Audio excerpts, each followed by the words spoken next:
सन्माननीय व्यासपीठ इथे उपस्थित सर्वांनाच मी सर्वप्रथम मुकेश परदेशी लेखा अधिकारी सर्वांना विनम्र अभिवादन करतो। तर दादांचं आणि माझं म्हटलं तर आमचं जे नातं आहे ते काका आणि पुतण्यांचं आहे। पण काका आणि पुतण्यांच्या नात्यामध्ये सुद्धा काकांनी बऱ्याच वेळा जे मार्गदर्शनाचं जे काम असतं ते इतकं भारी केलेलं आहे आमच्यासाठी की आमचा जो पूर्ण ग्रुप होता जवळपास आम्ही 13-14 जणांचा ग्रुप होता आणि ह्या 13-14 जणांपैकी आज एकही पोरगा घरी राहिलेला नाहीये। 13च्या 13 पोरं आज कुठे ना कुठे चांगल्या पद्धतीने सिलेक्ट झालेली आहे। हा ज्याच्यामध्ये जो सिंहाचा वाटा आहे मार्गदर्शनाचा तो म्हणजे दादांचा आहे। आणि दादांबद्दल बोलायचं झालं त्यांच्या स्वभावाबद्दल बोलायचं झालं तर त्यांचा स्वभाव असा आहे कि ना आदमी जो है वो ना पद से बड़ा होता है ना कद से बड़ा होता है, जो दूसरों की मुसीबतों में साथ खड़ा होता है वो सबसे बड़ा होता है। तर आम्ही अभ्यास करत असताना माझ्याच बरोबर सगळे गरीब घरातले विद्यार्थी होते आणि गरीब घरातले विद्यार्थी असताना बऱ्याच प्रकारच्या अडचणी येत असायच्या।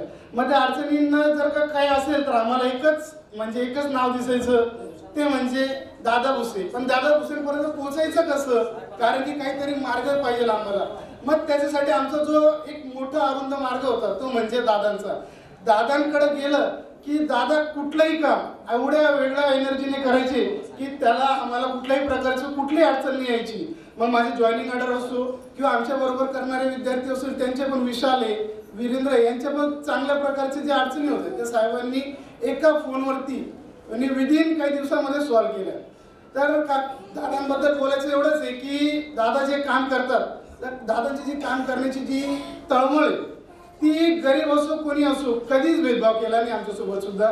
म्हणजे एक स्वतःचा पोरगाच जणू हा माझा, जसं त्यांचा आज भूषण आहे आमच्या बरोबर अभ्यास करण्याचा आज तो नेव्हीमध्ये आणि त्याच्याच बरोबर एक लहान जो पोरगा आहे त्याचं नाव मयूर, तर तो सुद्धा आज फार्मासिस्ट म्हणून येत्या 8 दिवसातच त्याचा रिझल्ट आलेला आहे आणि तो सिलेक्शन झाला चांगल्या गोष्टीवरती। तर दादांचे हे जे चांगले कर्म होते तर मी म्हणेल दादांना की ते ह्या कर्माचं सगळ्यात मोठं फळ आहे की जे आज कोणीही कितीही मोठं जर का राहिलं तर काय कमवलं माणसाने, सेवानिवृत्त झाला तर काय बघतो की माणसाने कमवलं काय।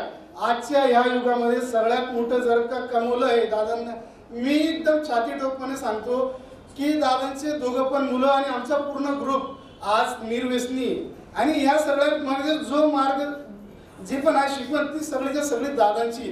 कारण की दादा सुद्धा एक निर्व्यसनी होते आणि त्यांचाच एक आदर्श एक शुधुरी आम्ही सगळ्यांनी घेतलेली आहे। आणि संपत्ती प्रॉपर्टी कोणीही कमवतो हो जिंदगीमध्ये, पण जर का चांगले मुलं जर कमवले असतील तर ते फक्त दादांच्या मार्गदर्शनामुळे।